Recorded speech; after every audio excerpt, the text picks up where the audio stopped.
प्राणोपासना 17 बलि वैश्व देव यज्ञ अतिथि यज्ञ। योग दर्शन में मन को प्रसन्न रखने के साधनों में एक साधन करुणा भी बताया गया है। तर्क को अधिक मानने वाले कुछ व्यक्ति कई बार ऐसा सोच लेते हैं कि सामने वाले दुखी व्यक्ति का दुख उसके कर्मों का फल है तथा दुखी से उदासीन हो जाते हैं। यह बिल्कुल भी उचित नहीं, क्योंकि यह सिद्धांतों के अनुकूल नहीं, यह धर्म नहीं है। जो असमर्थ हैं, दुखी हैं, उनके पालन का भार भी गृहस्थ आश्रम पर ही है। केवल अकेले खाने वाले को केवलागो भवति केवलादि कहकर पाप खाने वाला कहा गया है। जो खाकर ही अकेले यूं सदा गुजरान करते हैं, यूं भरने को तो दुनिया में पशु भी पेट भरते हैं। पथिक जो बांट कर खाए उसे इंसान कहते हैं, पराया दर्द अपनाए उसे इंसान कहते हैं। यदि इंसान में इंसानियत आएगी तो वह उदात्त होगा, पूज्य होगा, यशस्वी होगा, स्मरणीय होगा। भोज प्रबंध में आया है, संग्रही कपरः प्रायः समुद्रोपि रसातले, दातारम जलदम पश गर्जंतम भुवनोपरि। संग्रह में लगा हुआ समुद्र सदा रसातल में पड़ा रहता है, जबकि सबको जल देने वाला बादल संसार के ऊपर गरजता है। वैसे भी हम कृषि कर्म करते हैं, व्यापार करते हैं, फैक्ट्री चलाते हैं, भोजन बनाते हैं, यहाँ तक कि चलते हैं, तब भी कुछ न कुछ हिंसा जाने अनजाने होती है। उसके लिए उतना उपकार तो करना ही चाहिए। महर्षि सत्यार्थ प्रकाश के एकादश समुल्लास में दान के पात्र व कुपात्र को बतलाते हुए लिखते हैं, परंतु दुर्भिक्षादि आपातकाल में अन्न, जल, वस्त्र और औषध पथ्य स्थान के अधिकारी सब प्राणी मात्र होते हैं।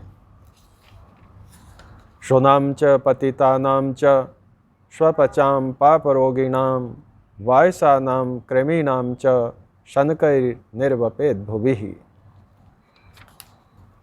कुत्तों, कंगालों, कुष्ठी आदि रोगियों, काक आदि पक्षियों और चींटी आदि कृमियों के लिए भी 6 भाग अलग अलग बांट के दे देना और उनकी प्रसन्नता करना। अर्थात सब प्राणियों को मनुष्यों से सुख होना चाहिए। कोटा कलेक्टर की सरकारी कोठी में केले के काफ़ी पेड़ थे। उन पर केले लदे पड़े थे। बंदर आया, आराम से बैठकर खाने लगा। कर्मचारी ने भगाना चाहा तो श्रीमती कुसुम जी बोली, इनके कौन सी खेती हो रही है, इन्हें अपना पेट भरना है, खाने दो, हम तो बाज़ार से भी ला सकते हैं।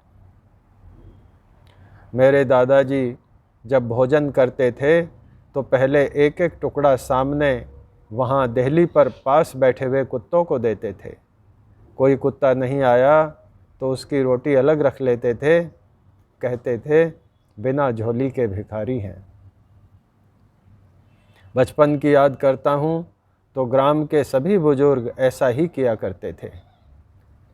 मेरे पिताजी स्वर्गीय महाशय रघुवर सिंह जी सुधारक व महाशय फूल सिंह जी मिलकर साल में 1-2 बार खूब रोटियां बनाकर गांव भर के कुत्तों को खिलाते थे।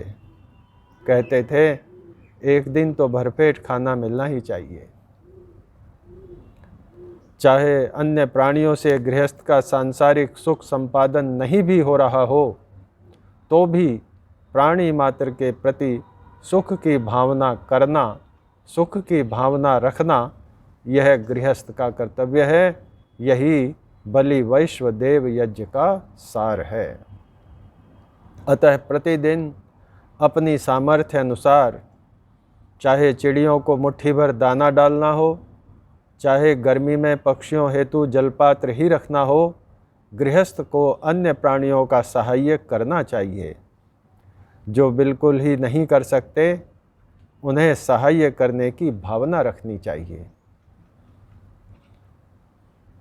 महर्षि दयानंद जी महाराज ऋग्वेदादि भाष्य भूमिका में लिखते हैं, जो मनुष्य पूर्ण विद्वान, परोपकारी, जितेंद्रिय, धर्मात्मा, सत्यवादी, छल कपट रहित और नित्य भ्रमण करके विद्या का प्रचार और अविद्या अधर्म की निवृत्ति सदा करते रहते हैं, उनको अतिथि कहते हैं। अतिथियों की यथोचित सेवा करना गृहस्थ का कर्तव्य है। जिस घर में अतिथियों का आगमन नहीं होता वह घर उन्नति नहीं कर सकता। महर्षि सत्यार्थ प्रकाश में लिखते हैं, जब तक उत्तम अतिथि जगत में नहीं होते तब तक उन्नति भी नहीं होती। बिना अतिथियों के संदेह निवृत्ति नहीं होती। इसके छूटे बिना दृढ़ निश्चय भी नहीं होता और निश्चय के बिना सुख कहाँ। अथर्ववेद में तद्व्रतम कहकर अतिथि सेवा को एक व्रत, अनिवार्य शुभ कर्म बताया है। इष्टम च वा एष पूर्तम च पयश्च वा एष रसम च ऊर्जां च वा एष स्फातिं च प्रजां च वा एष पशूंश्च कीर्तिं च वा एष यशश्च श्रियं च वा एष संविदं च गृहाणाम् अश्नाति यः पूर्वो अतिथे अश्नाति। अथर्ववेद।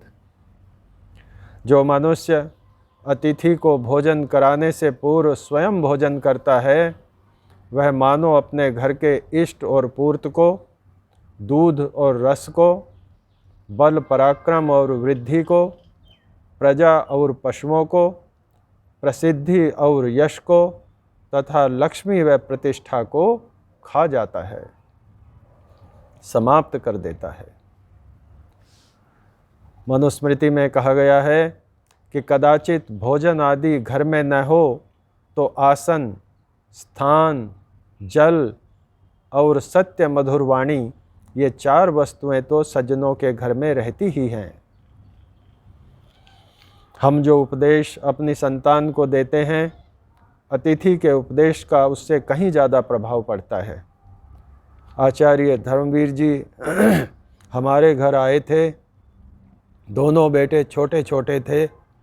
उन्होंने निम्न श्लोक बच्चों को स्मरण करा दिया था, जिसका प्रभाव आज भी उन पर दिखाई पड़ रहा है। अभिवादनशीलस्य नित्यं वृद्धोपसेविनः चत्वारि तस्य वर्धन्त आयुर्विद्या यशोबलम। दुनियादारी की मारामारी में समय का अभाव आज गृहस्थियों को अनुभव हो रहा है, परंतु घंटों तक टीवी व पिक्चर आदि में भी तो अपना समय व संस्कार खराब कर ही रहे हैं।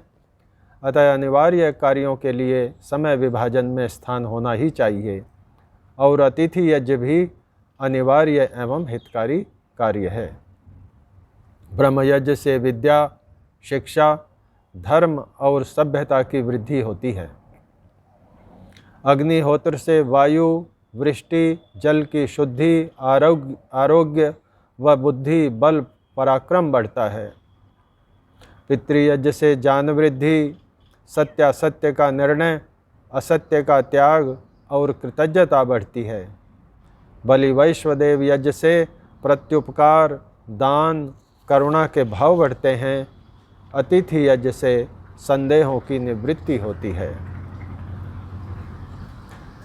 गृहस्थ को इसी आश्रम को सब कुछ मानकर इसी में फंसे नहीं रहना है, अपितु यह आश्रम एक पड़ाव है यात्रा का, यह समझते हुए इंद्रिय भोग की दुखमयता का अनुभव करते हुए वैराग्य की ओर बढ़ना है, परम सुख मुक्ति की ओर देखना है। धर्मं शनहि संचिनुयात् बल्मीकामिव पुत्तिकः परलोक सहायार्थम सर्वलोकान्य पीड़यन्। मनु महाराज अनुसार धर्म का संचय अन्यों का पीड़न न करते हुए धीरे धीरे करना है, क्योंकि उस लोक में माता पिता, भाई बंधु, पति पत्नी, पुत्र पुत्री कोई साथ नहीं जाता, बस केवल एक धर्म ही साथ जाता है। तेन त्यक्तेन भुंजीथा का अनुकरण करते हुए उस परमपिता परमात्मा के दिए हुए पदार्थों का त्याग भाव से उपभोग करना है। महर्षि अनुसार गृहस्थ में चक्रवर्ती राज्य पर्यंत प्राप्ति करनी है, परंतु त्यक्त भावना से, उसमें लिप्त नहीं हो जाना, उससे चिपटकर नहीं रह जाना। नहीं तो जब ये सुख सुविधाएं छोड़नी पड़ेंगी तब अपार दुख होगा। मजबूरीवश दुनिया नहीं छूट सकती, अपनी मर्जी से दुनियादारी छोड़ना ही छोड़ना है, नहीं तो कपड़े रंगने या बदलने का कोई लाभ नहीं है। डॉक्टर सत्यव्रत जी सिद्धांतालंकार ने वैदिक संस्कृति के बारे में लिखा है, भोग ठीक है परंतु भोग का अंत त्याग में है। प्रवृत्ति ठीक है परंतु प्रवृत्ति का अंत निवृत्ति में है। वर्तमान ठीक है परंतु वर्तमान का प्रारंभ भूत और अंत भविष्यत में है। भोग व प्रवृत्ति इसलिए करें ताकि त्याग और निवृत्ति की भावना पक्की हो जाए। गृहस्थी को अपने सभी कार्यों को करते हुए त्याग और निवृत्ति की यह दृष्टि अपने समक्ष रखनी चाहिए। इससे एक लाभ तो यह होगा कि भोगों का सुख लेते हुए भी व्यक्ति उसमें फंसेगा नहीं। दुख सुख तो शरीर के साथ हैं, वे तो आएंगे ही, परंतु उन्हें सहन करने की शक्ति आवेगी। सुख में अहंकार न होगा, दुख में विमूढ़ता न होगी। दूसरा लाभ यह होगा कि अपने परिवार को अपना मानते मानते गृहस्थी समस्त परिवारों को, समाज को अपना मानने का अभ्यास भी कर लेगा और खुशी खुशी वानप्रस्थ की ओर अग्रसर हो जाएगा।